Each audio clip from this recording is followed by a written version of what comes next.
IPL 2025కి సంబంధించి పూర్తి schedule అయితే బీసీసీఐ ఇంకా రిలీజ్ చేయలేదు. కానీ రీసెంట్‌గా వస్తున్న అప్డేట్స్ ప్రకారం అయితే ఈసారి ఫస్ట్ మ్యాచ్ వచ్చేసి కేకేఆర్ వర్సెస్ ఆర్సీబీ. ఇక ఈ మ్యాచ్ అయితే ఈడెన్ గార్డెన్స్‌లో స్టార్ట్ కాబోతుంది. ఇక సెకండ్ మ్యాచ్ చూసుకుంటే Sunrisers Hyderabad versus Rajasthan Royals. And third match వచ్చేసి సీఎస్కే వర్సెస్ ముంబై ఇండియన్స్. ఇక నెక్స్ట్ అప్డేట్ చూసుకుంటే ఈసారి ఐపీఎల్లో ఆర్సీబీ కెప్టెన్గా Virat Kohli ఉంటాడనుకున్నాం.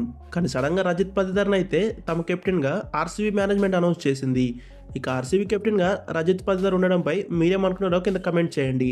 And RCB management తీసుకునే ఈ డిసిజన్పై రైట్ రాంగ్ కూడా కింద కమెంట్ చేయండి.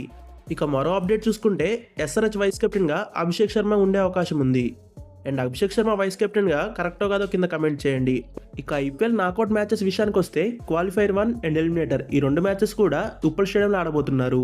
అండ్ క్వాలిఫైర్ 2 ఫైనల్ అయితే కోల్కతాలోని ఈడెన్ గార్డెన్స్ స్టేడియంలో ఆడబోతున్నారు. Thank you. వీడియో నచ్చి లైక్ కొట్టి ఛానల్ సబ్స్క్రైబ్ చేసుకోండి.